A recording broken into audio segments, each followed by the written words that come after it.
আমাকে কেন্দ্রীয় নেতৃত্ব সিট দিয়েছে। দিলীপ দাকেও নিশ্চয়ই কেন্দ্রীয় নেতৃত্ব সিট দিয়েছেন।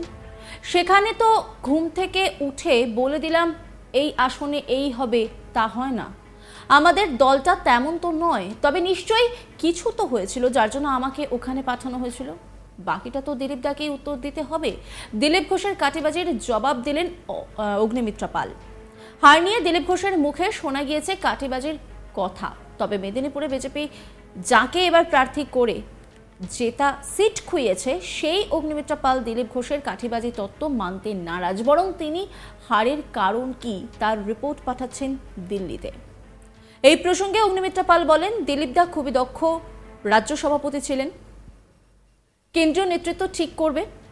আমার মন্তব্য করা উচিত নয়, কাটিবাজি করা হয়েছে কিনা এটা আমি বিশ্বাস করি না, কারণ প্রত্যেকটা জিনিস সার্ভে রিপোর্টের ওপর বেশ করে করা হয়েছে। আমি আসানসোল চেয়েছিলাম, সেন্ট্রাল আইবের রিপোর্ট প্রধানমন্ত্রী স্বরাষ্ট্রমন্ত্রীর কাছে জমা পড়ে। আমাকে কেন্দ্রীয় নেতৃত্ব সিট দিয়েছে, দিলীপ দাকেও নিশ্চয়ই কেন্দ্রীয় নেতৃত্ব সিট দিয়েছেন। সেখানে তো ঘুম থেকে উঠে বলে দিলাম এই আসনে এই হবে, তা হয় না। আমাদের দলটা তেমন তো নয়, তবে নিশ্চয়ই কিছু না কিছু হয়েছিল যার জন্য আমাকে ওখানে পাঠানো হয়েছিল। বাকিটা তো দিলীপ দাকে উত্তর দিতে হবে। কি বলছেন অগ্নিমিত্রা পাল, শোনাবো আপনাদের। দিলীপদার অত্যন্ত কেপেবল রাজ্য সভাপতি ছিলেন, কিন্তু উনি আবার রাজ্য সভাপতি পদে ফিরবেন না আমি অত্যন্ত সামান্য একজন কার্যকর্তা এই বিষয়ে মন্তব্য করার। আমাদের বড় বড় নেতারা, আমাদের শীর্ষ নেতৃত্ব রয়েছেন, আমাদের কেন্দ্রীয় নেতৃত্ব রয়েছেন, তারা ডিসাইড করবে। সাংগঠনিক বিষয়ে আমার মন্তব্য করা উচিত নয়। এবং কাঠিবাজি করা হয়েছে না কি করা হয়েছে এটা আমি এটা বিশ্বাস করি না, কারণ প্রত্যেকটি জিনিস সার্ভে রিপোর্টের ওপর বেস করে করা হয়েছে। সার্ভে রিপোর্ট যেটা বলেছে সেই হিসেবেই সেন্ট্রাল আইবি রিপোর্ট যেখানে যেটা গেছে সেই হিসেবেই বলা হয়েছে। আমি দুর্গাপুর বর্ধমান চেয়েছিলাম, আমি আসানসোল চেয়েছিলাম। নিশ্চয়ই কিছু বিষয় ছিল যেখানে তাদের মনে হয়েছে যে আমি ওখান থেকে দাঁড়ালে আমি হেরে যাব, ওটা আমার জন্য ঠিক সিট নয়, সেই কারণেই আজকে এখানে দেওয়া হয়েছিল। কিন্তু সেন্ট্রাল আইবি রিপোর্ট তো আপনাদের হারিয়ে দেওয়ার এইতেই গেছে, মানে পক্ষেই গেছে। তার কারণ হচ্ছে সেন্ট্রাল আইবি বলেছিল উত্তর ভারত থেকে খারাপ ফল হবে, তার পাশাপাশি বিজেপি এখানে ম্যাক্সিমাম 15টা সিট পাবে আর গোটা দেশ জুড়ে বিজেপি সংখ্যাগরিষ্ঠতা পাবে না। তাহলে সেন্ট্রাল আইবি রিপোর্ট অনুসারে আপনাদের কাছে কোনো তথ্যই ছিল না? দেখুন, সেন্ট্রাল আইবি রিপোর্ট তো আমার কাছে জমা পড়ে না। সেন্ট্রাল আইবি রিপোর্ট মাননীয় প্রধানমন্ত্রী, মাননীয় গৃহমন্ত্রীর কাছে জমা পড়ে।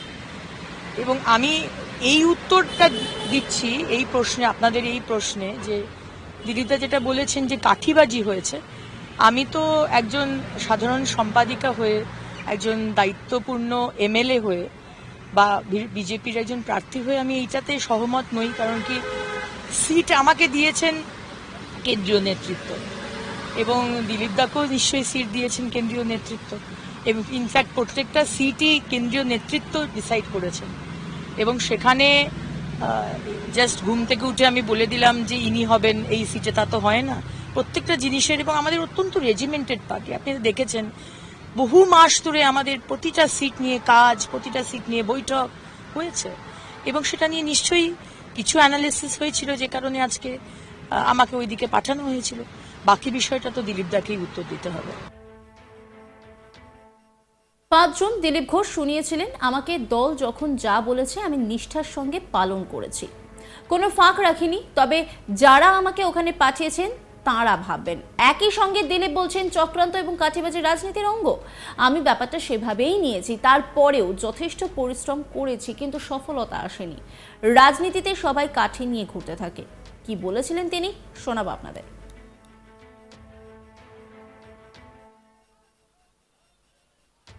আন্দামান আগেই ঘুরে এসছে দিলীপ ঘোষ, এই জন্য কালাপানিটা আমি জানি, আর কেউ জানে না। আর রাজনীতিতে এটা অসম্ভব কিছু না। রাজনীতিতে চক্রান্ত, কাঠিবাজি, এটা রাজনীতির অঙ্গ। আমি সেভাবেই নিয়েছি। আমি পুরো পরিশ্রম করেছি, কিন্তু সফলতা আসেনি। রাজনীতিতে যা হয়, সবাই কাঠি নিয়ে ঘুরতে থাকে। এই প্রসঙ্গে অগ্নিমিত্র পাল অবশ্য একেবারেই একথা মানছেন না, বরং অগ্নিমিত্রর দাবি আমাকে আসন দিয়েছেন প্রধানমন্ত্রী, স্বরাষ্ট্রমন্ত্রী, আমাদের সর্বভারতীয় সভাপতি জেপি নাড্ডা। কোথাও কোথাও শোনা যাচ্ছে আমাদের বিরোধী দলনেতা আমাকে সিট দিয়েছেন। এটা কিন্তু সম্পূর্ণ ভুল কথা, কারণ আমি আসন চেয়েছিলাম আসানসোল বা দুর্গাপুর, আমি সেখানে কাজ করেছিলাম, তবে কারো সুপারিশে আমি আসন পাইনি। আমাকে কেন্দ্রীয় নেতৃত্ব, আমাদের প্রধানমন্ত্রীর আশীর্বাদ, স্বরাষ্ট্রমন্ত্রী ও সর্বভারতীয় সভাপতি ফোন করে এই সিটে দাঁড়াতে বলেছিলেন। আমাকে কেন্দ্রীয় নেতৃত্ব সিট দিয়েছেন। কি বলছেন অগ্নিমিত্রা পাল, শোনাবো আপনাদের। আজকে আমাকে সিট দিয়েছেন মাননীয় প্রধানমন্ত্রী এবং মাননীয় গৃহমন্ত্রী এবং মাননীয় সর্বভারতীয় আমাদের সভাপতি নাড্ডাজি। কোনো জায়গা থেকে শোনা যাচ্ছে যে আমাকে বলা হচ্ছে আমাকে আমাদের বিরোধী দলনেতা সিট দিয়েছেন। এটা কিন্তু সম্পূর্ণ ভুল কথা। কারণ সিট আমি চেয়েছিলাম আসানসোল বা দুর্গাপুর, কারণ সেখানেই আমি কাজ করেছিলাম ন্যাচারালি। কিন্তু আজকে আর কারুর কি বলবো সিফারিশে আমি সিট পাইনি। আমাকে কেন্দ্রীয় নেতৃত্ব, মাননীয় প্রধানমন্ত্রীর আশীর্বাদ এবং মাননীয় গৃহমন্ত্রী স্বয়ং আমাকে ফোন করে এবং মাননীয় সর্বভারতীয় সভাপতি নাড্ডাজি ফোন করে আমাকে এই সিটে দাঁড়াতে বলেছিলেন। আজ লাদাখ হোক, কন্যাকুমারী হোক বা মেদিনীপুর হোক, শীর্ষ নেতৃত্ব যেখানে বলবেন সেখানেই দাঁড়াবো। এবং সেখানে কোনো এটা বিষয় নয় যে এইখানে দাঁড়ালে হারতাম বা ওখানে দাঁড়ালে জিততাম, সে বিষয় নয়। মেদিনীপুরে আমরা জিতবো, এটা আমাদের দৃঢ় বিশ্বাস ছিল। এবং যথেষ্ট এই 2 মাসে মানুষ যেভাবে আমাদেরকে ভোট দিয়েছেন, ভরসা রেখেছেন, এত সামান্য একটা ভোটে 27,000 ভোটে হারা, এটা আমাদের জন্য অত্যন্ত দুঃখজনক। 42,000 ভোট সংখ্যালঘুরা দিয়েছেন টিএমসিকে আমাদের খড়গপুর গ্রামীণ এলাকা থেকে। এবং সেই 42,000 সংখ্যালঘু ভোটকে যে মানে ওটাকে যে ওভারকাম করব, যেটা আগে 2019-এ খড়গপুর সদর যেটা দিয়েছিল ভোটটা, এবারে সে ভোট কমেছে, যে কারণেই ভোটিংই কম হয়েছে খড়গপুর সদরে। এবং বাকি বিধানসভাগুলোতে সেই অর্থে বিরাট একটা মার্জিন যে হয়েছে সেটা নয়, যে কারণে মেকআপ করাটা ডিফিকাল্ট হয়েছে। কিন্তু এটুকু বলতে পারি যে মানে মন খারাপ তো আছেই, কিন্তু মন খারাপ বেশিক্ষণ থাকে না, কারণ আগামী দিন বেশি দিন আর সময় নেই হাতে। 2026 এবার আমাদের লক্ষ্য, এগোতে হবে। যা যা আমাদের শর্টকামিংস, যা ফ্লজ, সেগুলো কিন্তু রিয়েলাইজ করতে হবে, সেগুলোকে দেখতে হবে যে এখানে কিন্তু হয়েছে। মানে আমি আমার পশ্চিমবঙ্গের কথা বলছি। আমাকে কেন্দ্রীয় নেতৃত্ব সিট দিয়েছে। দিলীপ দাকেও নিশ্চয়ই কেন্দ্রীয় নেতৃত্ব সিট দিয়েছেন।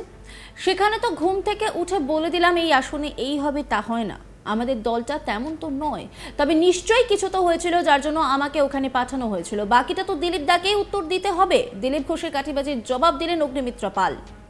হার নিয়ে দিলীপ ঘোষের মুখে শোনা গিয়েছে কাঠিবাজির কথা। তবে মেদিনীপুর বিজেপি যাকে এবার প্রার্থী করে জেতা সিট খুইয়েছে, সেই অগ্নিমিত্রা পাল দিলীপ ঘোষের কাঠিবাজি তত্ত্ব মানতে নারাজ। বরং তিনি হারের কারণ কি তার রিপোর্ট পাঠাচ্ছেন দিল্লিতে।